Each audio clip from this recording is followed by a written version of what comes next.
है और उसकी उम्र तकरीबन कोई 19-20 साल है और उस लड़की ने छलांग क्यों लगाई है, उसको बचा लिया गया है और सिविल डिफेंस के लोगों ने बचाया उसको। नीचे चलते हैं रावी दरियाए रावी और पता करते हैं इस लड़की ने छलांग क्यों लगाई है।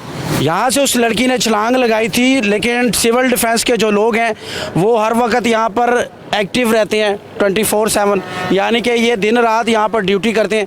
भजन अकमल भाई, ये क्या मामला था, लड़की ने छलांग क्यों लगाई है जो लड़की की वीडियो चल रही है? देखें जी, उसने घर में से मकसद के अपनी बहन के साथ उसका झगड़ा हुआ है। बहन के साथ झगड़ा हुआ है? बहन के साथ झगड़ा हुआ है, उसने आके पुल के ऊपर से नीचे छलांग लगा दी मरने के लिए। लेकिन वो नीचे चले गई थी। उसके बाद उसे बाहर निकाला है तो उसके पेट से, उसके नाक से पानी जो मकसद के निकाला हमने। अच्छा। तो ठीक मेरा 1.5 घंटे बाद उसे होश आया है। अच्छा। लेकिन उसके बाद 1.5 घंटे बाद इस लड़की को होश आया? हाँ, 1.5 घंटे बाद। आपने पूछा उससे कि क्यों छलांग लगाई, इतनी कौन सी बड़ी लड़ाई हो गई थी घर वालों के साथ? तो लड़ाई तो होती रहती है। कहती मेरी भैन मेरे ते तुम लांदी है मकसद के, तू इल्जाम लगाती थी। झूठे इल्जाम लगाती है। वो है भी क्रिश्चियन थे। अच्छा। तो उन्होंने बोला कि मेरी बहन मेरे पे झूठे इल्जाम लगाती है। तो मैंने बोला कि ये भरा हुआ घर है, अगर ये एक घर में दोनों बहनों की शादी हुई थी। अच्छा। तो उसने कहा कि अगर मकसद के मेरे ऊपर ये आज ये तोहमत लगा रही, कल को और तोहमत लगाएगी, इससे बेहतर है मैं अपनी जान ही दे दूं। लड़की ने छलांग लगाई थी, इसकी और इसकी बहन की एक ही घर में शादी हुई थी। हाँ, एक ही घर में। और वो इसके खिलाफ इल्जाम लगाती थी कि ये ठीक नहीं है या जो भी है। तो इस लड़की ने इसलिए यहाँ से छलांग लगाई। हाँ जी, इसलिए उसने पुल के ब्रिज के ऊपर से आकर छलांग लगा दी कि अपनी जान।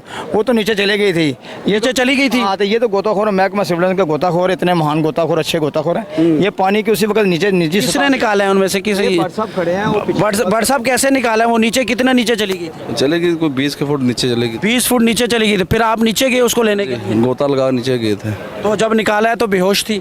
हाँ जी, बेहोश थी। हाँ जी। अगर थोड़ा सा लेट और हो जाता तो वो तो मर जाना था। जान चले जानी थी। जान चली जानी थी, यानी कि टाइम पर बचा ली। हाँ जी। अच्छा अकमल भाई, फिर उसके घर वालों को बुलाया उनको?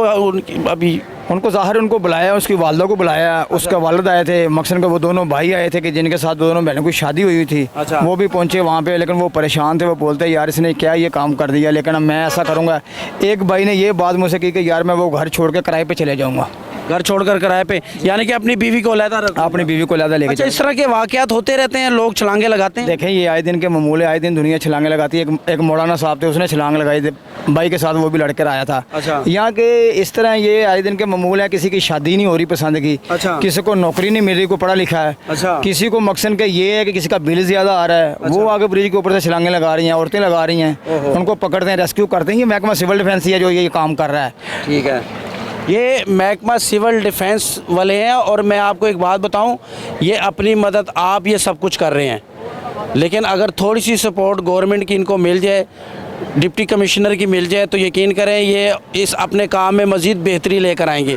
ये लोगों की ज़िंदगियां बचा रहे हैं यहाँ पर और ये खिदमत कर रहे हैं, लेकिन हुकूमत की तवज्जो इनकी तरफ नहीं है। बहरहाल लड़की को बचाकर उनके घर वालों के हवाले कर दी।